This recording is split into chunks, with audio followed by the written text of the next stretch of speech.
আজকে রান্না করব পাঙ্গাস মাছের লেজ আর পাঙ্গাস মাছের এক টুকরা পিস দিয়ে পুঁই শাক। পাঙ্গাস মাছ নর্মালি আমাদের বাসায় খুবই কম খাওয়া হয়, খুবই রেয়ার যে পাঙ্গাস মাছ রান্না করি।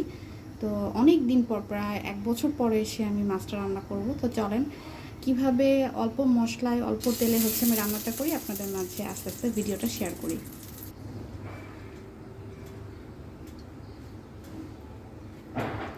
যেহেতু পাঙ্গাস মাছ অনেক অয়েলি একটা মাছ, এই জন্য তেলের পরিমাণটা আমি একটু কমিয়ে দিব। এই মাছটা ভাজতে গেলে সবচেয়ে ঝামেলার পাট এত ফুটে, মানে ভয় লাগে ভাজতে।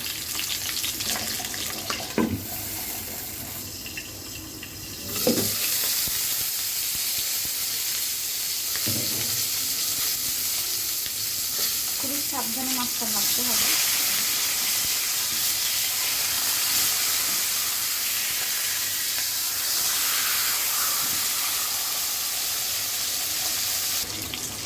মাছটা যখন মোটামুটি ভাজা হয়ে যাবে তখন তুলে ফেলতে হবে।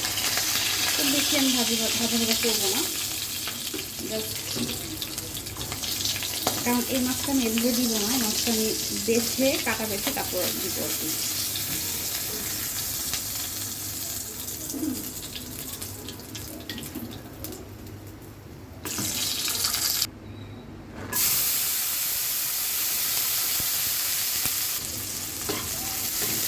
একদমই অল্প তেল মশলায় রান্না করবো, খেতে খুবই মজা হবে। পেঁয়াজটা যখন একটু ভাজা ভাজা হয়ে যাবে, এখানে হচ্ছে আদা রসুন বাটা আছে প্রায় 1 টেবিল চামচের মতন, তারপর হচ্ছে লবণ আছে 1 চামচের মতন, হলুদ আছে 1 চামচের মতন, জিরা গুঁড়ো আছে 7 চামচের মতন, ধনিয়া গুঁড়ো আছে 7 চামচের মতন। তো সবগুলো মশলা খুব ভালো মতন কষিয়ে নেব।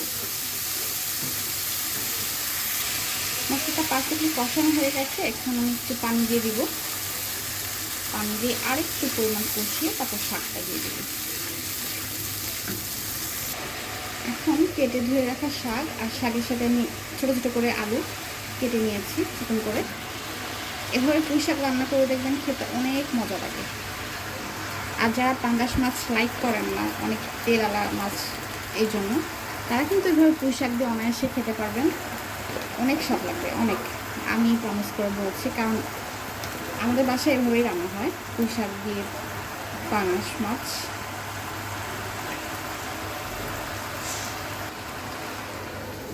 একটু ঢাকনা দিয়ে ঢেকে দিব শাকটা সিদ্ধ হওয়া পর্যন্ত।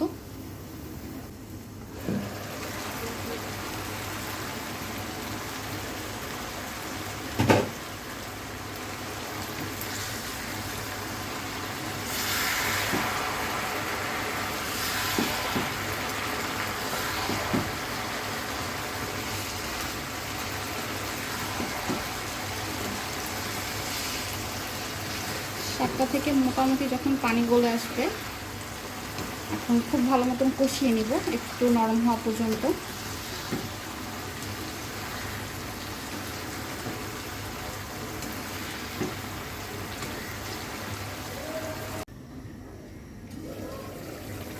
মোটামুটি শাকগুলো যখন 70 থেকে 80% সিদ্ধ হয়ে যাবে, তখন আমি ভেজে রাখা মাছগুলো বেছে তারপর দিয়ে দিব। এই যে মাছগুলো একদম আমি সুন্দর মতন কাটা বেছে নিয়েছি। এখন এই শাকের সাথে মিশিয়ে কষিয়ে তারপর রান্নাটা করে নেব। এভাবে মাছটা দেওয়ার কারণ হচ্ছে পুরো শাকের সাথে মাছটা পুরো মিশে একাকার হয়ে যাবে, খেতে স্বাদ লাগবে। এভাবে খেয়ে দেখবেন, গরম ভাতের সাথে এক টুকরো লেবু দিয়ে খেতে যে কী স্বাদ লাগবে, আর কোনো আইটেমই লাগবে না এর সাথে, জাস্ট এই একটা আইটেম দিয়ে আপনি মজা করে খেয়ে নিতে পারবেন। আর এই শাকটা না একদিন পরে, মানে বাসি হওয়ার পরে যখন আপনি আরেকটু ভাজা ভাজা করে খাবেন, এর টেস্ট আরও দ্বিগুণ বেড়ে যাবে।